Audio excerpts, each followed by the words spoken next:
hang on. We got this is. We should just start the episode now. We're rolling. Let's Paul go. Paul Arrington, Right. God bless you, sir.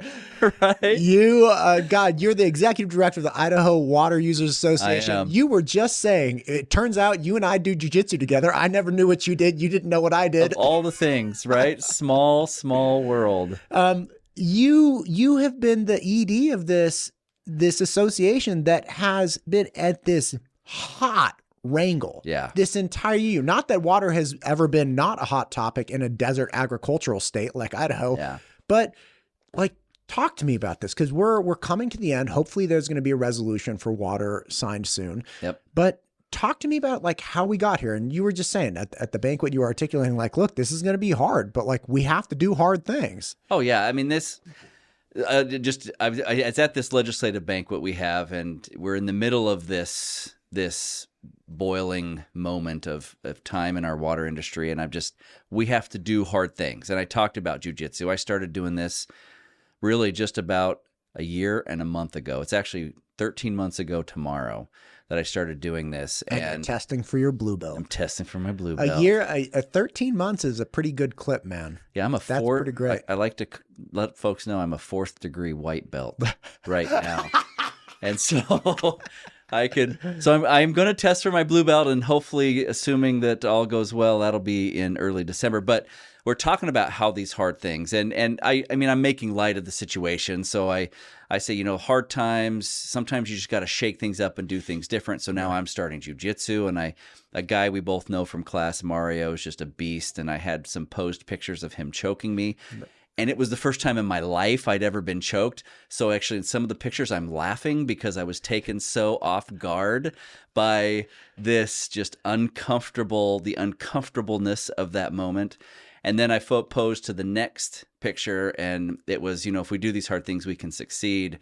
And the joke was, my neighbor kids, he's 8 and 6, do jiu-jitsu. And so I had them in the same poses. I was choking them. Yeah. I was arm barring them. And beating up on the 6-year-old, yeah. Well done. And then, of course, I ended it with a picture of them choking me. But it was all really just about this. We're in this hard time. You look around the West, you look at California, where they're talking about literally they have pumped so much groundwater that you have had the surface of the earth drop feet because they've pumped so much groundwater. And you just don't have... They're running out of that resource. You look at Colorado and the Colorado Basin, which is Colorado and into Arizona and New Mexico and California, and they are being told you have to reduce 3 million acre feet, which is a lot of water. 1 acre foot is 325,000 gallons. 325,000 times 3. They have to cut in their usage because things are so bad. And in Idaho, we have problems. Don't get me wrong. We have our water problems, but we're not there yet.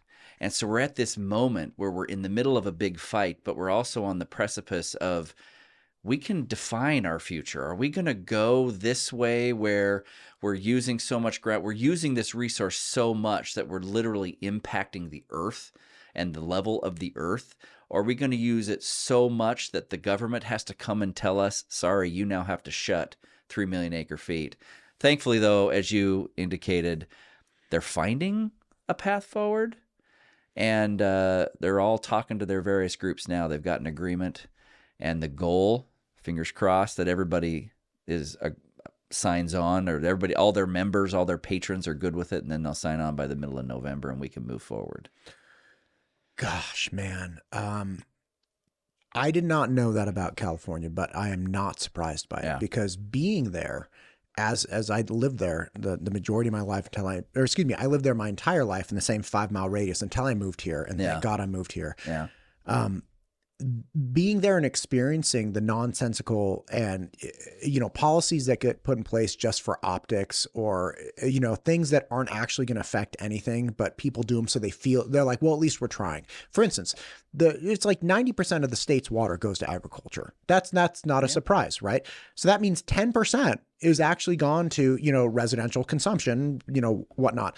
But throughout my entire life there, I was told constantly, we're in this massive drought. When I was like 7 years old, I remember that they were starting to shut off people's water. So we had to redo our laundry in the same water in the washing machine. You just take it out soaking wet, throw it in the dryer, put the new load in with like the dirty gray water, but keep going like that. It was a train wreck. The cost of water there is astronomical. A friend of mine just told me the other day that his water bill, because he has a pool in his backyard, is something like $800 a month.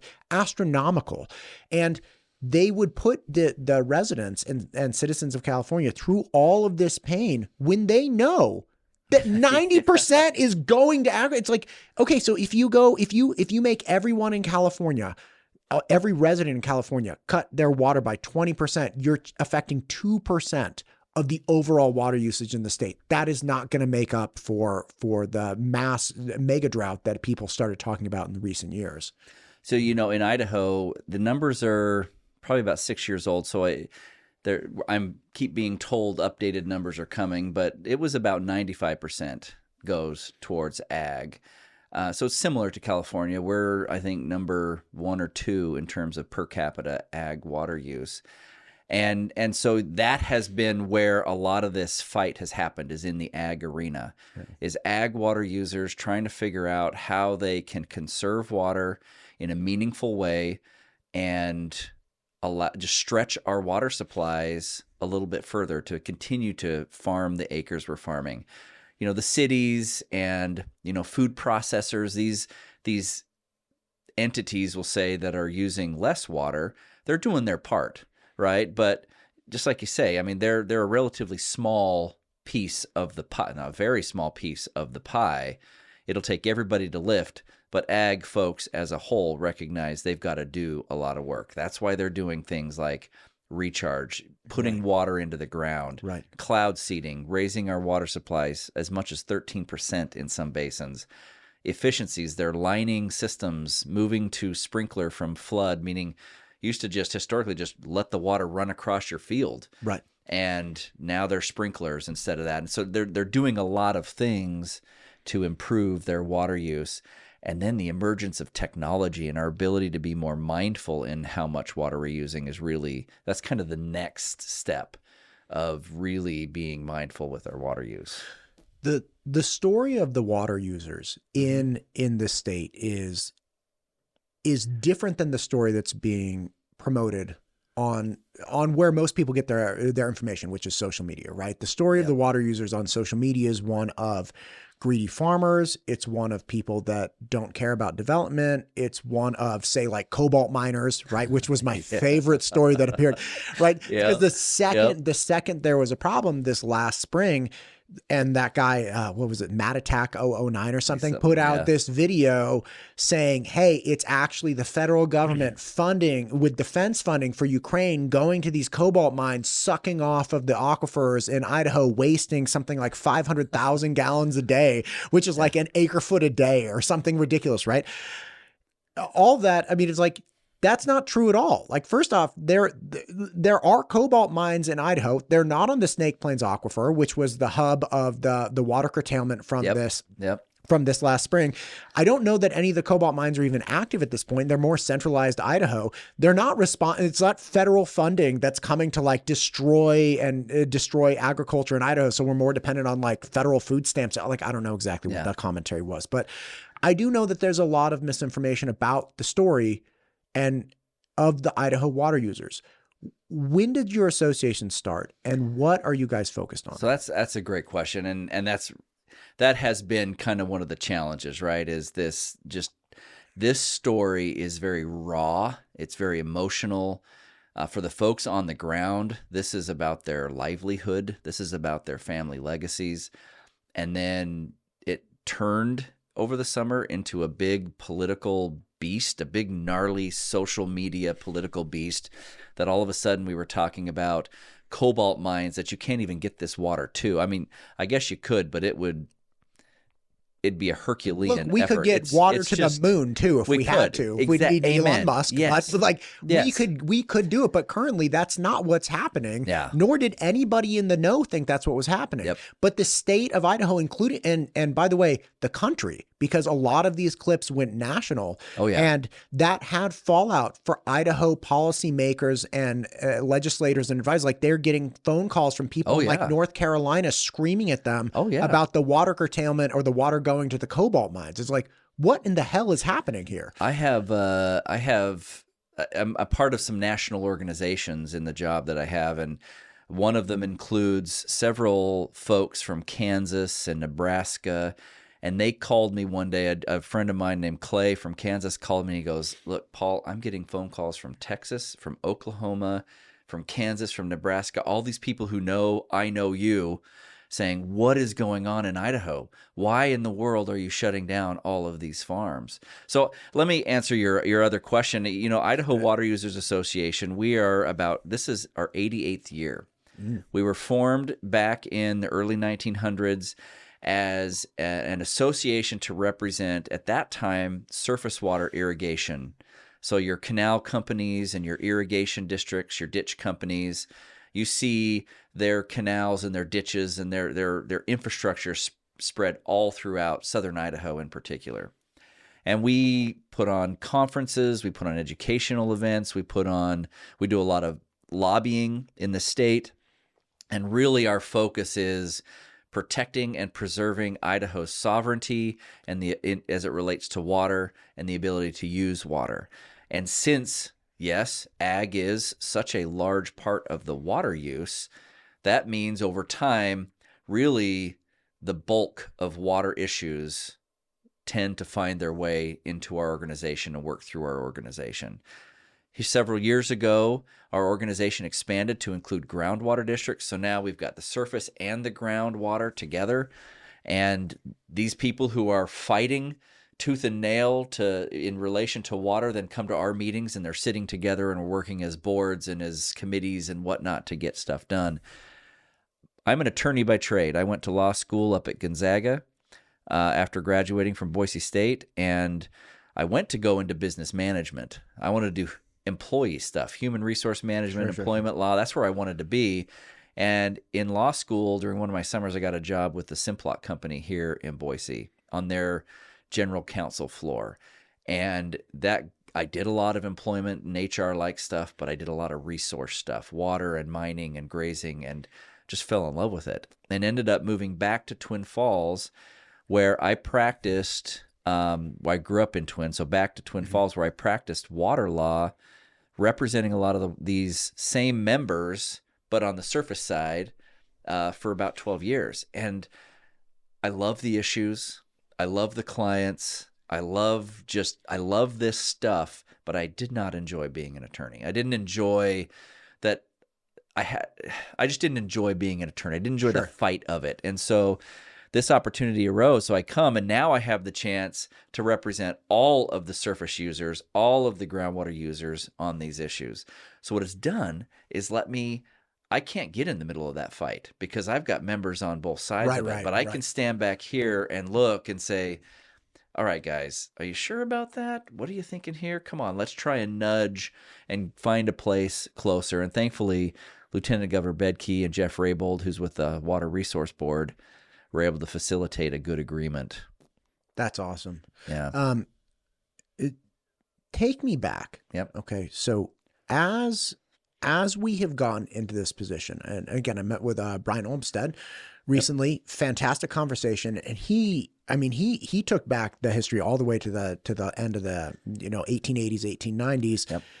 When we start doing canals, and then, to 1976, when we had the Teton Dam that essentially failed the day it was built, and then looking for different sources of water, which is, okay, hang on, let's, we had already started pumping, but let's really start encouraging that pumping infrastructure, because we're not going to make the same reservoirs. Astronomical cost of making reservoirs. Oh, right? yeah. It looks like who's talking about? Is it Anderson Ranch? Anderson Ranch. So they're looking at increasing the height of that dam by about 6 feet to get, I think he said 27,000 acre feet. Am I accurate on that? Or roughly? 29. 29. Yep. I was off by 2.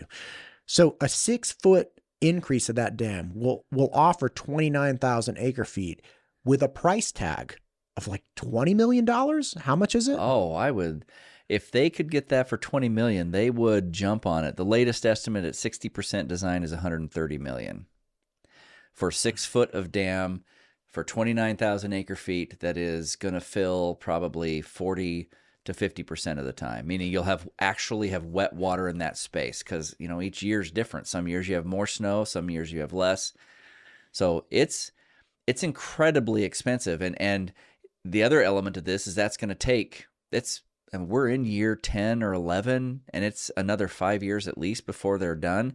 And this is not a controversial project.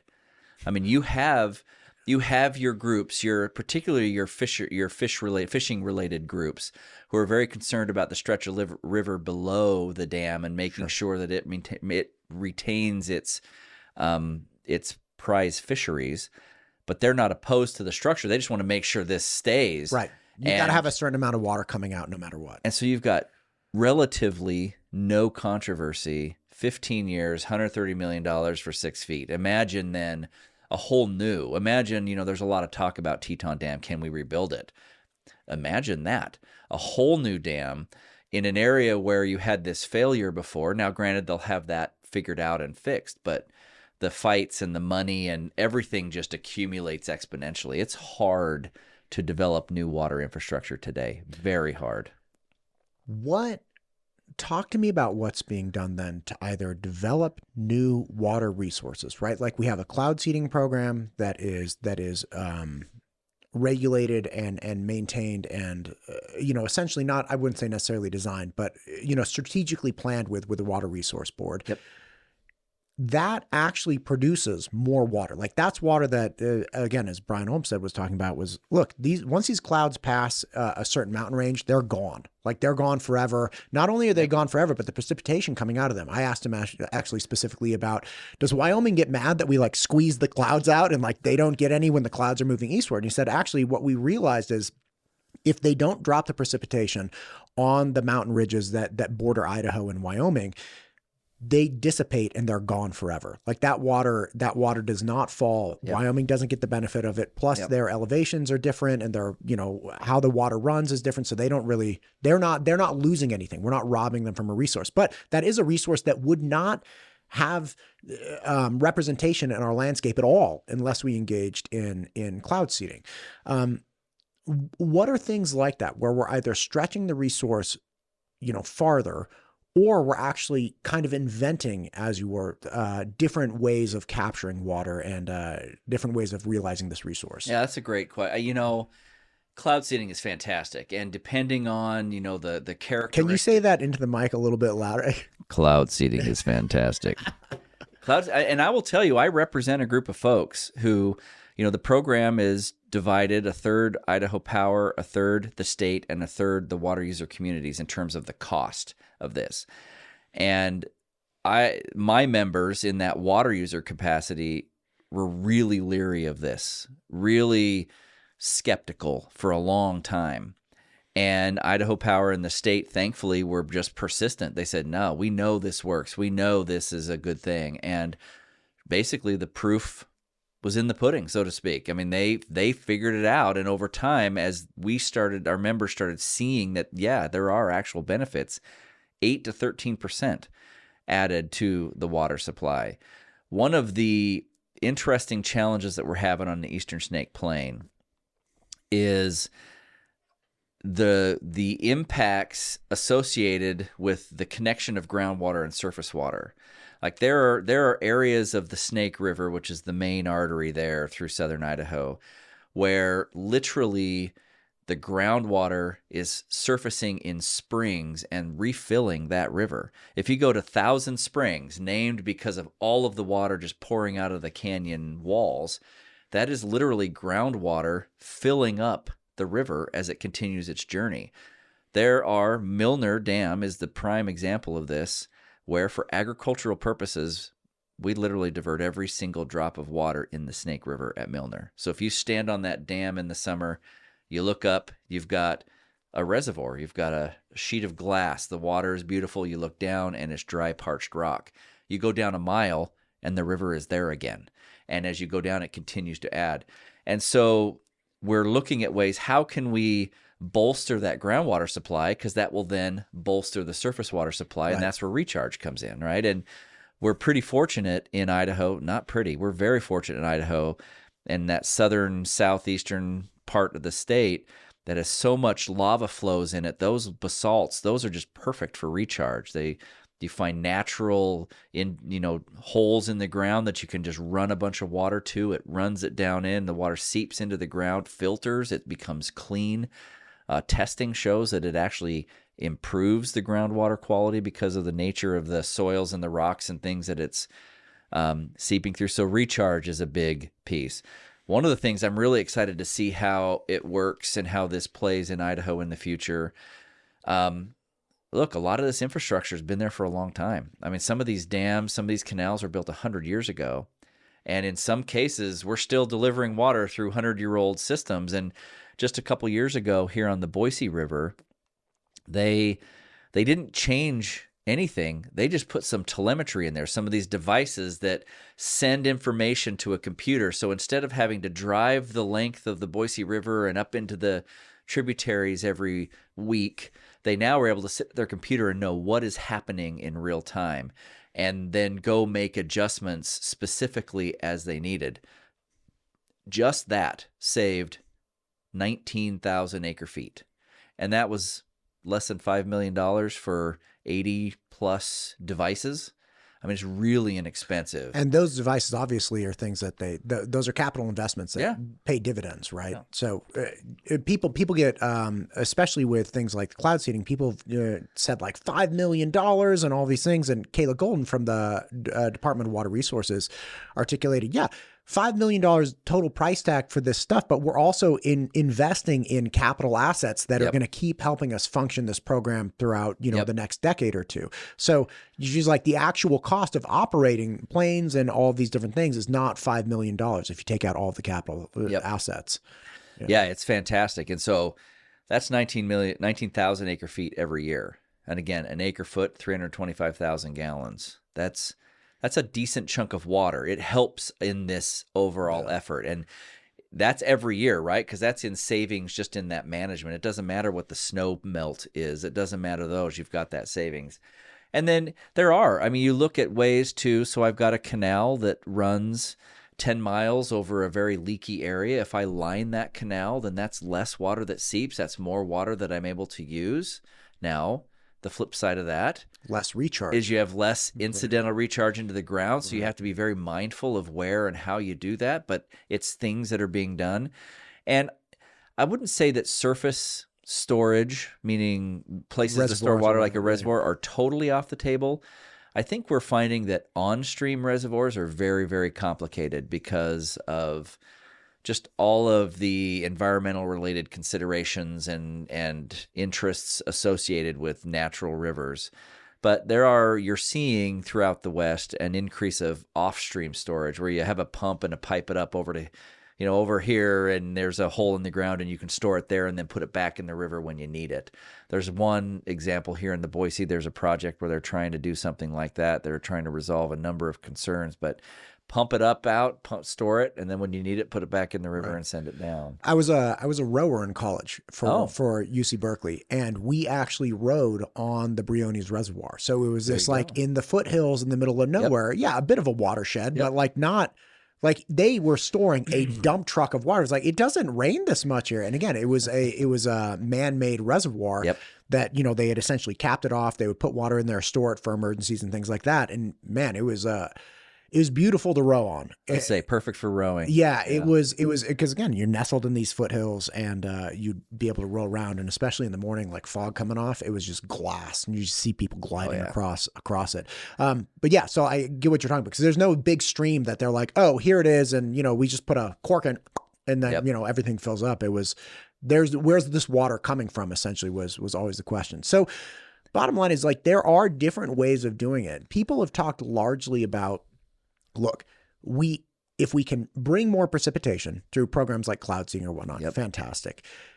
But they also talk about, again, look, we really need to just work on utilization, effective utilization, and then storage, right? They're like, we want to be careful with utilization because what we factored into incidental recharge with increased technology, you don't have to flood fields anymore, right? So that decreases incidental recharge, which is where the water just accidentally seeps back into the ground. So we got to factor that in, but we need to be more efficient with our usage. And then bottom line is storage, right?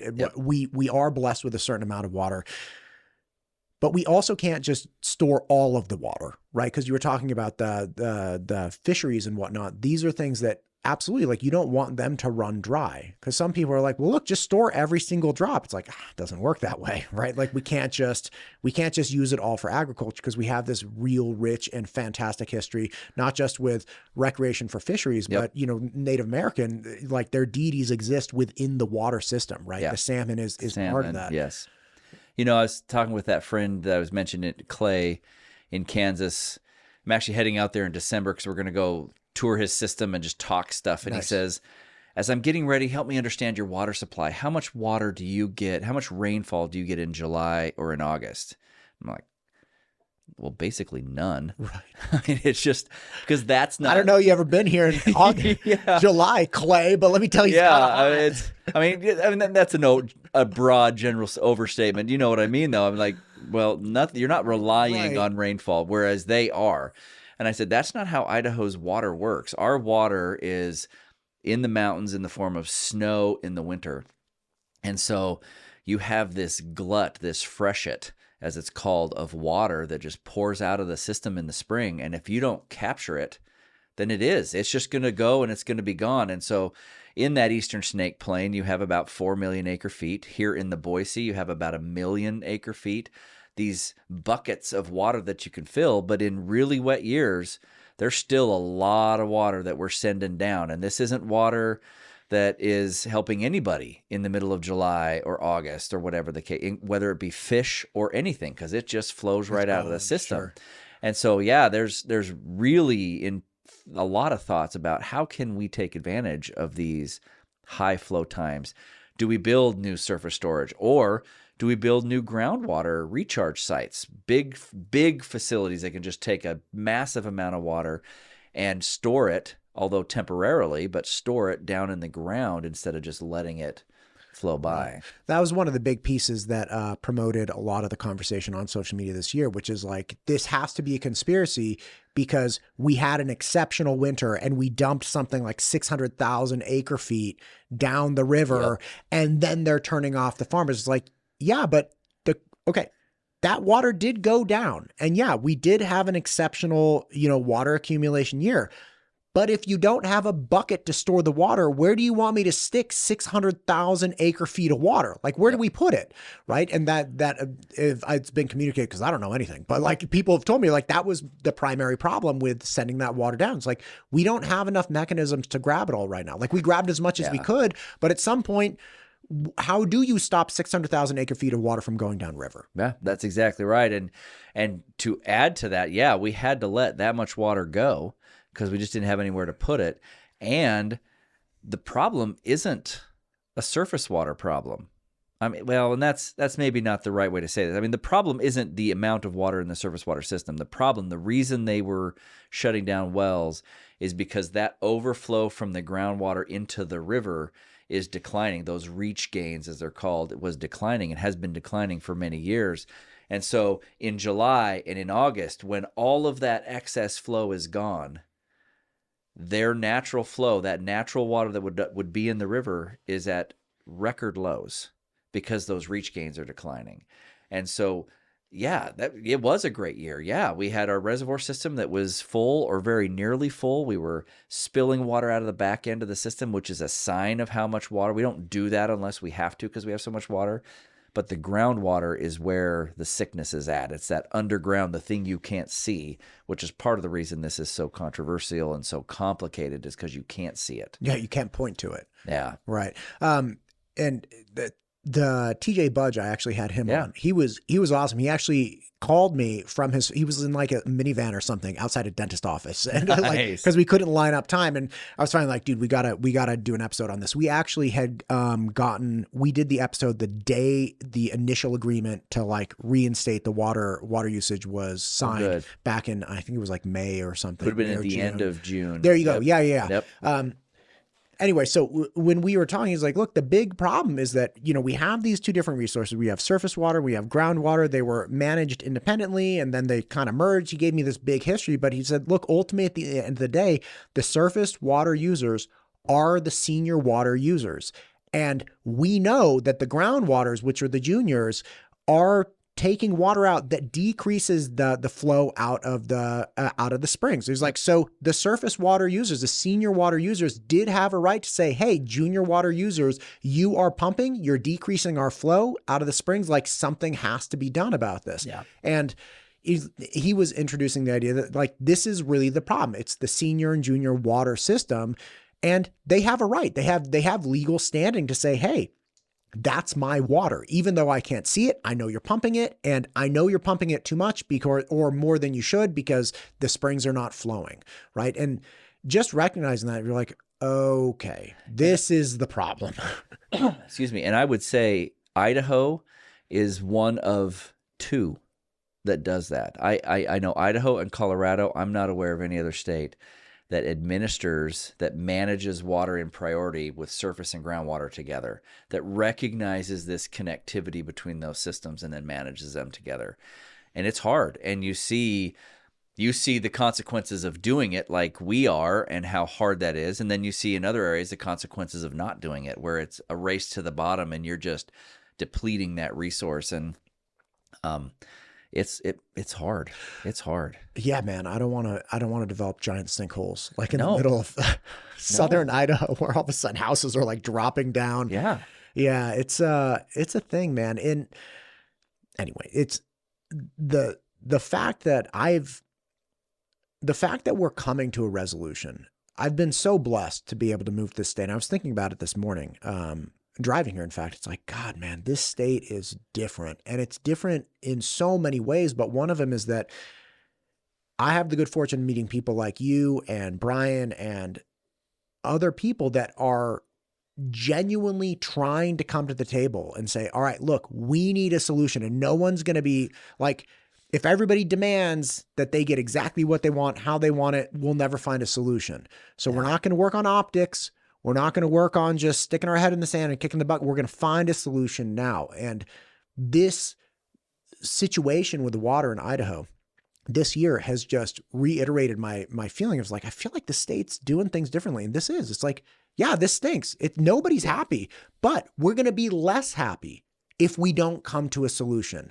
And it's going to be worse for us later on. So let's find something that resolves this now. Let's start investing in our future. And it seems that Idaho is doing that in a very pragmatic, functional way. If I have one thing that makes me the most excited about my job and proud of the people that I represent, it's that they do. I mean, they're going to fight, and they're going to fight with the best of them when their livelihood, their family legacies, their industry, when they're at risk.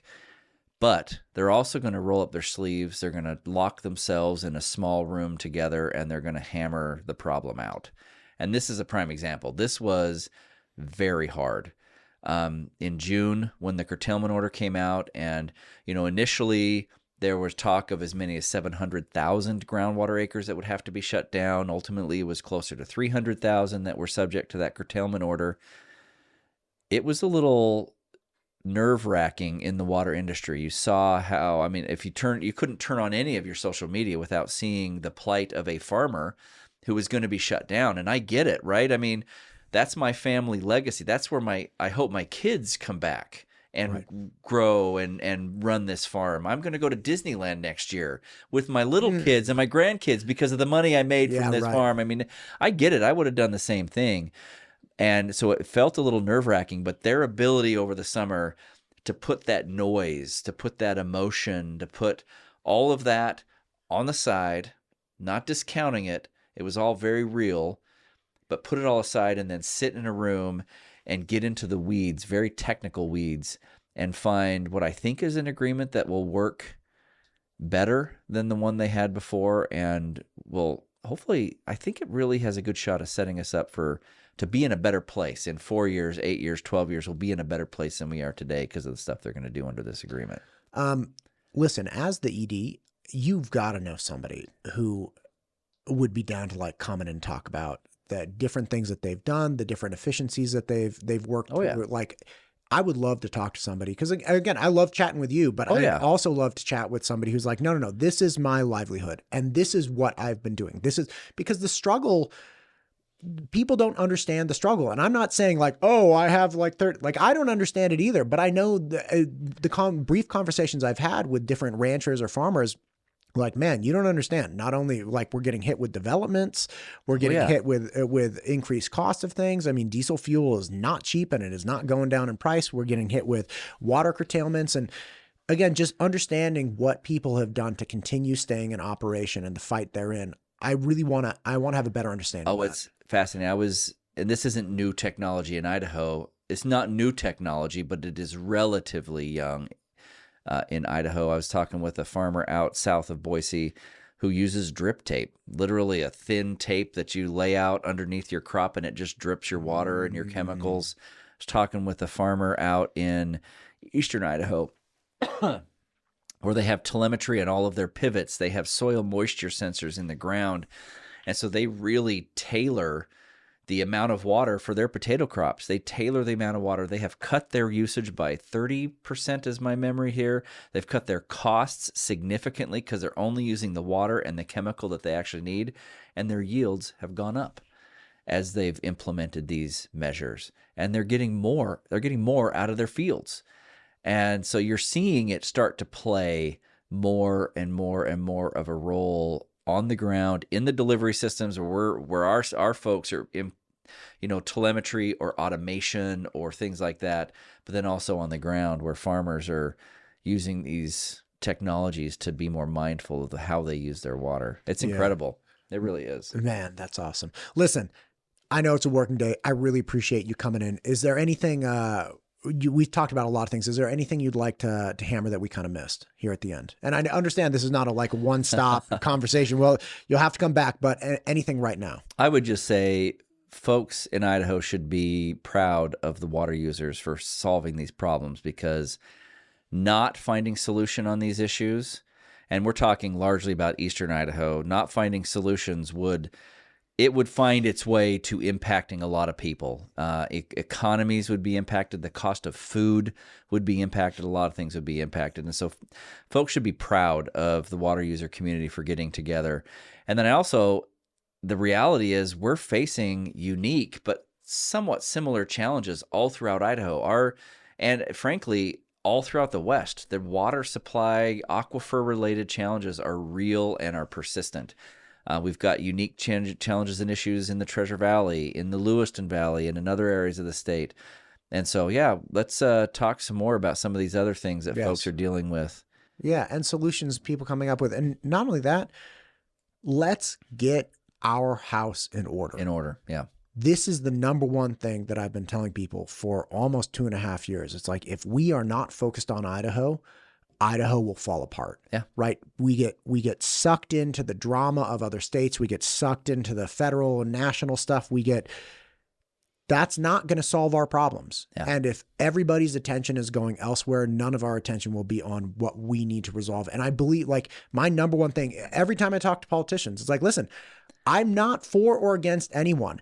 I am for Idahoans arguing with Idahoans, right? I don't know what the answers are, but I'm sure we will come up with the best solution for us. Amen. But if we are manipulated and persuaded by out-of-state people, that's when we will get a bad result. Let's circle the wagons and keep this state awesome. And again, I don't know what makes a state awesome. I'm trying to find out every day. And every day I'm like, wow, that's another cool thing. So thank you, sir, for coming in. I do appreciate you. And we'll have to get it on the mats again. Let's make it happen. All right. Thank you. Thanks.